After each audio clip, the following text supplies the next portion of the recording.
Nós vamos conversar agora, na verdade, com a tributarista Ana Cláudia Utumi, que é sócia fundadora da Utumi Advogados. Ei, minha cara, bom dia, bem-vinda aqui ao CNN Money. Bom dia, muito obrigada pelo convite. Ana Cláudia, passei muito rápido aqui, só para a gente assentar a conversa, mas eu queria te ouvir sobre a importância de começar a reforma tributária mexendo nessa tributação sobre o consumo. Bom, a tributação sobre o consumo no Brasil é uma das complexidades tributárias, uma das partes que deixa a legislação tributária assim tão complexa, que é justamente o que os outros países usam, um único tributo, o Imposto sobre Valor Agregado, nós acabamos usando pelo menos 5 tributos, ou seja, justamente os tributos que foram mostrados nas telas anteriores. Então, eu ter uma única tributação, ou eu ter menos tributações, acaba melhorando aí do ponto de vista da simplificação, da forma como as empresas têm que calcular aí os seus tributos. Então, sem dúvida nenhuma, isso faz com que o Brasil se equipare em matéria tributária à maioria dos outros países que contam só com um único tributo sobre consumo. Ana Cláudia, nós sabemos que essa discussão ela emperra quando cada um faz a conta e descobre que vai perder. Tem uma discussão, por exemplo, da validade da cobrança do imposto sobre o destino e não mais sobre a origem, como é hoje. Isso vai reformular a distribuição de impostos, né, tributária de todo o país. Há também uma discussão entre os setores. O setor de serviços não quer ser mais tributado. Hoje quem paga mais imposto é a indústria. No final a gente sabe que quem paga imposto é consumidor, viu, minha gente? Não é empresa, não. Então eu queria te ouvir um pouco sobre essas barreiras do debate entre aqueles que perdem, não só ali dos entes federativos, mas também entre os setores da economia. Bom, quanto à questão do consumo, o ponto fundamental é justamente prestigiar aí o mercado consumidor. Então, jogar a arrecadação, né, conforme aí o mercado consumidor. E isso vai fazer também com que o fato de eu centralizar a tributação e também jogar para o consumo faz com que eu tenha uma tributação que seja menos aí suscetível a certos benefícios fiscais e também faz com que seja mais simples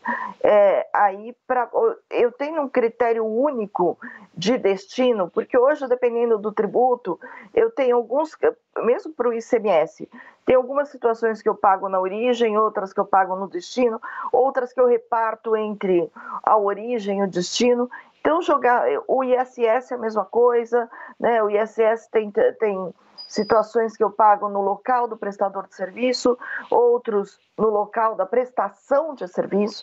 Então, jogar tudo para o destino é um critério só, facilita aí a apuração do tributo.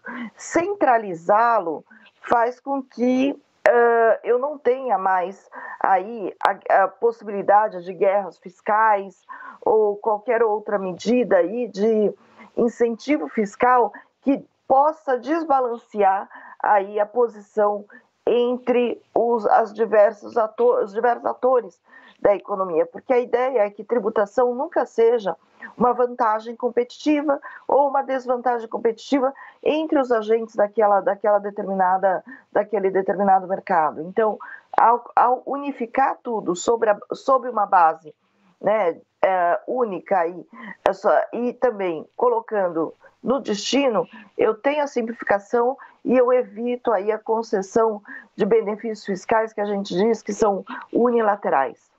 Ana Cláudia, você é advogada tributarista, e a gente sabe que o contencioso tributário no Brasil é talvez um dos maiores do mundo. Há uma discussão agora, inclusive, sobre o voto de qualidade no CARF para desempatar processos tributários. Como é que você está enxergando a judicialização e a evolução desse contencioso tributário diante da discussão da reforma? Bom, uma parte desse contencioso tributário que se discute, né, não necessariamente é ligada à tributação sobre consumo, mas sem dúvida nenhuma a tributação sobre consumo tem um peso aí muito grande nesse contencioso, e uma parte desse contencioso é por conta de distorções ou divergências aí de interpretação. Não é uma questão de correr atrás do sonegador somente, né? Então, uma boa parte das discussões tem vindo aí justamente porque a nossa legislação é tão complexa que se eu leio uma determinada lei, eu tenho uma interpretação A, se você vai ler, você tem uma interpretação B, e se uma outra pessoa vai ler, uma terceira pessoa vai ler, ela vai ter uma interpretação C. E aí tem uma divergência muito grande de interpretação, e isso leva aí a esse contencioso gigantesco. Uma das partes que é muito relevante, que está nessa discussão do CARF, quanto à interpretação, divergência de interpretação, é na parte de reorganizações societárias. E isso faz com que os valores envolvidos sejam valores aí muito grandes, né? Então, valores aí extremamente relevantes. E, sem dúvida, se eu tenho uma legislação unificada, se eu tenho uma legislação mais clara, menos opções de interpretação, isso vai fazer com que se reduza também o contencioso, né? Se reduza, ou seja, a entrada de novos contenciosos. Sim. O contencioso que está aí é uma série de medidas que o governo vem discutindo, nem todas, algumas muito bem-vindas, como a questão da transação, de poder negociar aquela dívida, outras nem tanto, que é justamente a questão do voto de qualidade, que, na dúvida, contribuinte tem que pagar imposto. Então, não é algo que possa ser, que seja aí muito bem-vindo nesse ponto.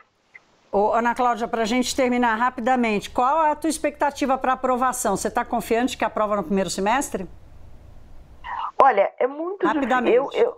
Eu acredito que não é tão fácil quanto o governo vem considerando aprovar, seja a PEC 45, seja a PEC 110.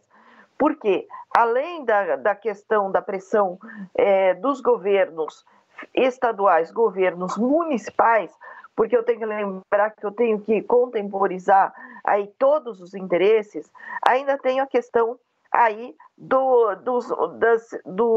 das empresas que podem ter o aumento de carga tributária. Então, acho que não é fácil. Bom, vamos acompanhar aqui Ana Cláudia Utume, sócia fundadora da Utume Advogados. Obrigada, minha cara. Boa terça-feira para você.